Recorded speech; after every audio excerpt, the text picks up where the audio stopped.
नमस्कार, आप देख रहे हैं स्टॉप 24 न्यूज और मैं हूं आपके साथ हर्षिता। स्वागत है आपका बिजनेस न्यूज में। एनडीटीवी में अडानी ग्रुप की 64.7% हिस्सेदारी होगी। प्रणय और राधिका राय अपने ज्यादातर शेयर गौतम अडानी को बेचेंगे। न्यू दिल्ली टेलीविजन लिमिटेड के फाउंडर प्रणय राय और राधिका राय एनडीटीवी में अपने लगभग सभी शेयर 27.2% अडानी ग्रुप को ट्रांसफर करेंगे।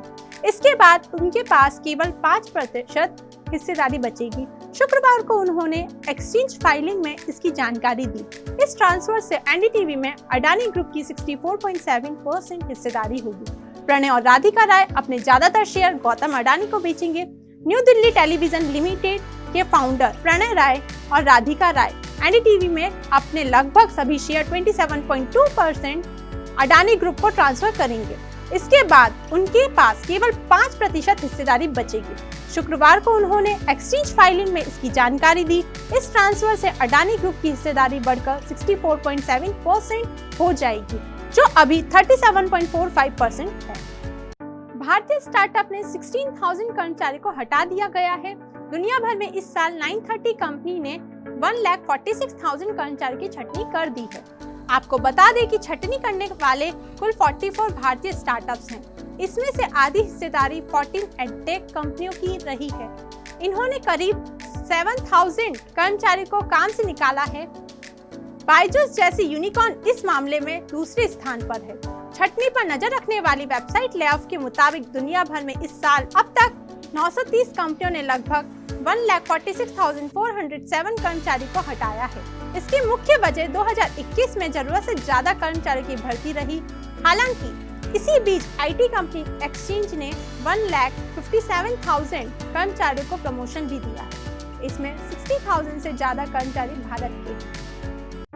एफएमसीजी कंपनी तेजी से कर रही विस्तार। बिस्किट, साबुन, टूथपेस्ट जैसी प्रोडक्ट की 11% तक बिक्री बढ़ेगी। एफएमसीजी सेक्टर पर महंगाई ने ज्यादा असर नहीं दिखाया है। चालू वित्तीय वर्ष में यानी मार्च 2023 तक इनकी बिक्री 7 से 9% बढ़ने की अनुमान है। संगठित क्षेत्रों की कंपनी की वृद्धि इससे ज्यादा 9 से 11% बढ़ सकती है।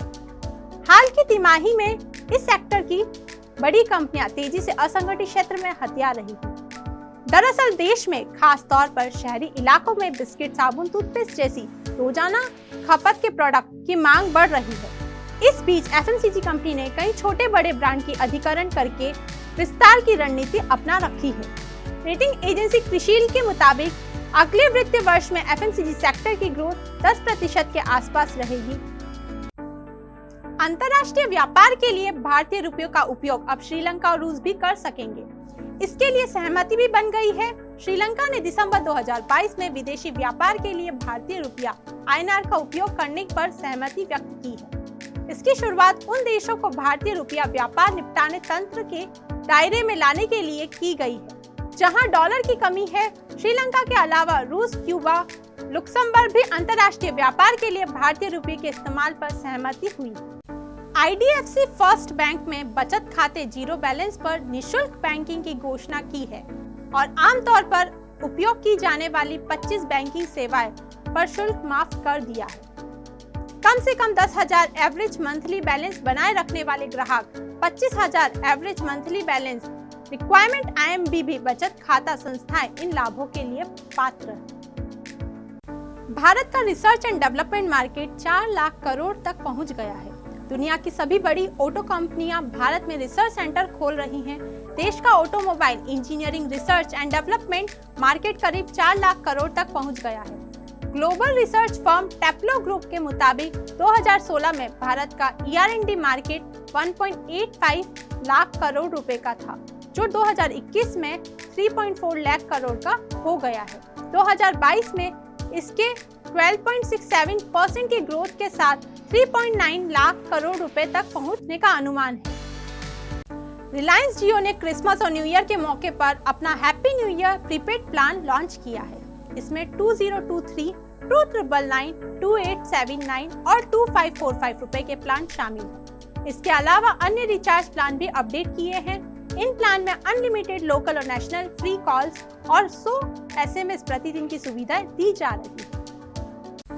2.5 साल में आरबीआई ने दुनिया में सबसे ज्यादा सोना खरीदा है। रिजर्व बैंक ने बीते कुछ वर्षों में ताबड़तोड़ सोना खरीदा है। अप्रैल 2020 से सितंबर 2022 के बीच आरबीआई ने 132.34 टन सोना खरीदा। इस दौरान दुनिया के किसी भी केंद्रीय बैंक ने इतना सोना नहीं खरीदा। वहीं 2022 में 17.46 टन खरीदारी के साथ आरबीआई दुनिया का तीसरा सबसे बड़ा गोल्ड खरीदार है। यह थी आज की बिजनेस न्यूज। कल फिर मुलाकात होगी कुछ अहम खबरों के साथ। तब तक के लिए दीजिए इजाजत। नमस्कार।